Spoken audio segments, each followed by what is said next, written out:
Good evening students, कैसे हैं आप सभी। हाँ, सभी लोग अच्छे से रहिए, सुरक्षित रहिए। बच्चों, आप लोगों को मैंने विशेषण पढ़ाया था। मैंने आप लोगों को विशेषण पढ़ाया था, विशेषण के भेद भी समझाए थे। आज उन भेदों को एक्सप्लेन करूँगी। आप लोग विशेषण पढ़े थे, उसके पहले सर्वनाम भी पढ़ा। विशेषण आपको फिर से याद दिला दें। जो शब्द संज्ञा या सर्वनाम की विशेषता बताते हैं, जो शब्द संज्ञा या सर्वनाम की विशेषता बताते हैं, उसे विशेषण कहते हैं।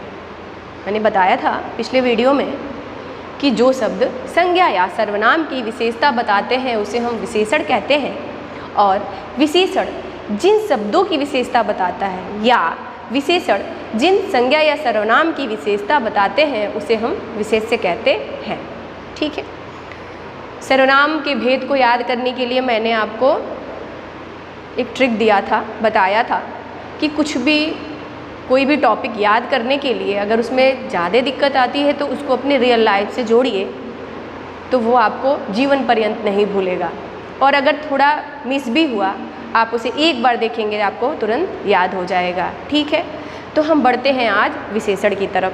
तो जो शब्द संज्ञा या सर्वनाम की विशेषता बताते हैं उसे हम विशेषण कहते हैं। जो शब्द संज्ञा या सर्वनाम की विशेषता बताते हैं उसे हम विशेषण कहते हैं। विशेषण 4 प्रकार के होते हैं। विशेषण 4 प्रकार के होते हैं, आप लोग ब्लैक बोर्ड पे देख सकते हैं। गुणवाचक, संख्यावाचक, परिमाणवाचक और सार्वनामिक विशेषण। ठीक है। तो जो शब्द संज्ञा या सर्वनाम की विशेषता बताते हैं उसे हम विशेषण कहते हैं, और विशेषण जिन संज्ञा या सर्वनाम की विशेषता बताता है उसे हम विशेष्य कहते हैं।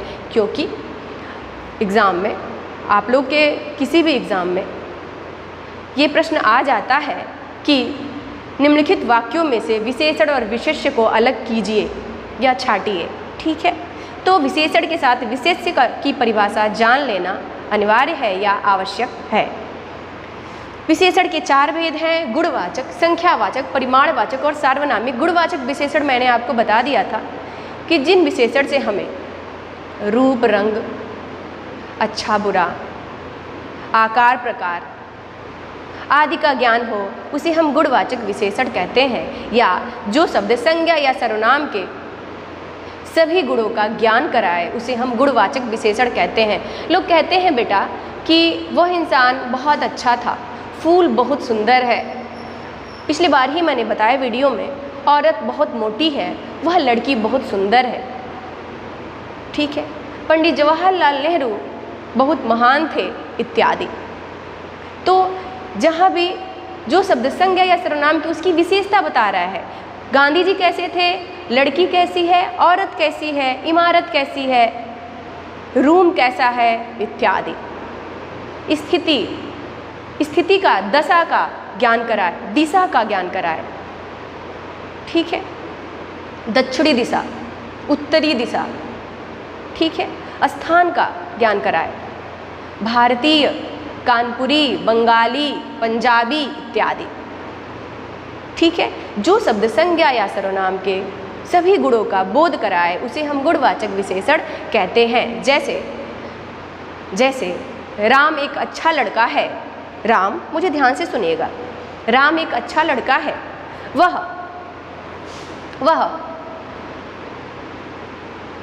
लाल रंग का कपड़ा पहनी है। वह बहुत सुंदर है। वह बहुत सुंदर है। वह इमारत बहुत ऊंची है। ठीक है, इत्यादि। आकार, प्रकार, दिशा, गुण, दोष सबका ज्ञान कराता है। जब भी आपको विशेषण के बारे में दे, जब भी उसके गुण के बारे में बताए, उसके सभी गुणों के बारे में, उसे हम गुणवाचक विशेषण कहते हैं।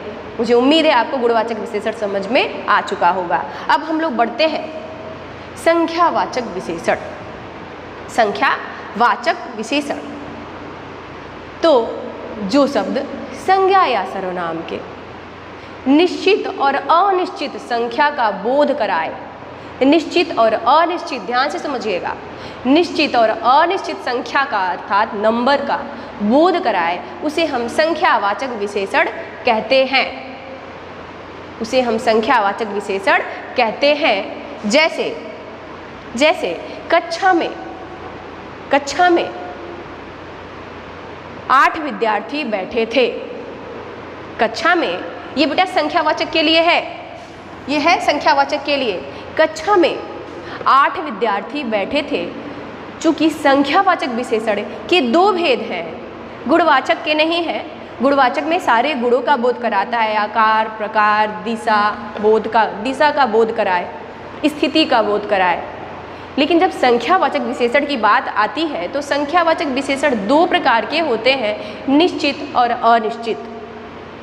निश्चित और अनिश्चित। निश्चित जिसमें कंफर्म हो, ये इंडिकेट किया गया हो कि हाँ कक्षा में 8 बच्चे ही हैं, उसके पास 4 फूल हैं, मेरे पास 5 उंगली है या मेरे पास 10 उंगलियां हैं, ये कंफर्म हो रहा है, निश्चित है, उसे ही हम निश्चित संख्यावाचक कहते हैं। और जो अनिश्चित है, सिर्फ संख्या का बोध कराए, अनिश्चित। कक्षा में कुछ विद्यार्थी बैठे हैं। बेटा संख्यावाचक और परिमाणवाचक में काफ़ी कन्फ्यूज़न हो जाता है। संख्यावाचक विशेषण और परिमाणवाचक में बहुत अधिक कन्फ्यूज़न हो जाता है। तो आपको ध्यान रहे बच्चों कि संख्या मीन्स नंबर और जिसको गिनती किया जा सके, और परिमाण मीन्स होता है नाप तौल। परिमाण मीन्स होता है, पिछले वीडियो में भी मैंने आपको बताया था, परिमाण मीन्स होता है नाप तोल करना। ठीक है, पहले संख्या के बारे में समझिए। संख्या जिसमें निश्चित संख्या का बोध कराए उसे हम संख्यावाचक विशेषण कहते हैं, निश्चित संख्यावाचक विशेषण कहते हैं। और जो अनिश्चित संख्या का बोध कराए, जैसे अभी मैंने आपको बताया, जैसे लाइन में बहुत सारे बच्चे खड़े हैं। अब लाइन में कितने बच्चे खड़े हैं ये कंफर्म नहीं है, क्लियर नहीं है, तो ये अनिश्चित हो गया, अनिश्चित संख्यावाचक। मेरी बातों को ध्यान से समझिए, सुनिए, पसंद आए तो लाइक और सब्सक्राइब जरूर कीजिएगा, क्योंकि उससे आपका कुछ भी नुकसान होने वाला नहीं है। ठीक है, संख्यावाचक विशेषण, जो शब्द संख्यावाचक विशेषण में 2 हैं, जो निश्चित और अनिश्चित। जो निश्चित संख्या का बोध कराए, जो निश्चित संख्या का बोध कराए, और जो अनिश्चित संख्या का बोध कराए। अनिश्चित जो निश्चित नहीं हो। अभी मैंने आपको एग्जाम्पल दिया कि रास्ते में 4 बच्चे जा रहे थे, रास्ते में 4 बच्चे जा रहे थे, या उसके दुकान पे 10 पुस्तकें थी, उसके दुकान पे 10 पुस्तकें थी इत्यादि। ये निश्चित हो रहा है, ये निश्चित संख्या का बोध हो रहा है। किंतु जब ये कहा जा रहा है कि कक्षा में बहुत सारे बच्चे उपस्थित थे, कक्षा में बहुत सारे बच्चे उपस्थित थे, तो बहुत सारे ये कंफर्म नहीं हो रहा है कि कितने बच्चे थे, इसलिए वो अनिश्चित संख्यावाचक विशेषण हो जाएगा। मुझे उम्मीद है आपको समझ में आ रहा होगा। आगे बढ़ते हैं हम लोग बेटा परिमाणवाचक विशेषण, जिसमें नाप तौल, जो भी चीज़ें नापी और तौली जाएं, सिर्फ परिमाणवाचक में वही होता है। संख्या और परिमाण जो दोनों अलग अलग है, संख्या जिसमें नंबर का बोध कराए, और परिमाणवाचक क्या होता है, जिसमें नाप तोल का बोध कराए। जैसे परिमाणवाचक विशेषण में भी दो भेद होते हैं परिमाणवाचक विशेषण का। पहला निश्चित और दूसरा अनिश्चित। जैसे अभी संख्या में मैंने आपको बताया, जैसे मैंने संख्यावाचक में बताया, वैसे ही परिमाण में भी परिमाणवाचक विशेषण के भी 2 भेद होते हैं, निश्चित परिमाणवाचक और अनिश्चित परिमाणवाचक। कैसे? जैसे मुझे 2 लीटर दूध चाहिए, मुझे 2 लीटर कंफर्म है, उसको 2 लीटर उसको नापा जा रहा है। मुझे 1 मीटर कपड़ा दीजिए।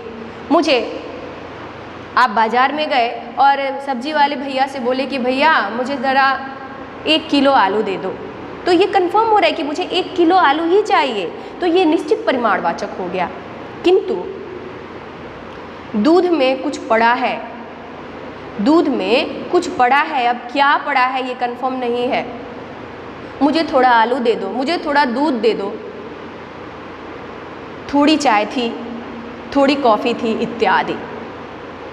समझ में आ रहा होगा आप सबको। परिमाणवाचक विशेषण जो शब्द संज्ञा या सर्वनाम के निश्चित और अनिश्चित नाप तोल का परिमाण का बोध कराए उसे हम परिमाणवाचक विशेषण कहते हैं। परिमाणवाचक विशेषण दो प्रकार के होते हैं, निश्चित और अनिश्चित।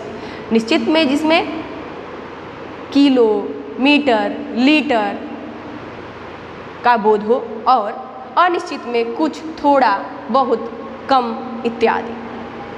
मुझे थोड़ा दूध दो, उसको नापा जा सकता है। परिमाणवाचक में वही चीज़ परिमाण में आएंगे जिसमें जो चीज़ नापा और तौला जा सके। मुझे कुछ मीटर कपड़े चाहिए, मुझे कुछ मीटर कपड़े चाहिए, आलू, थोड़ा आलू दे दो।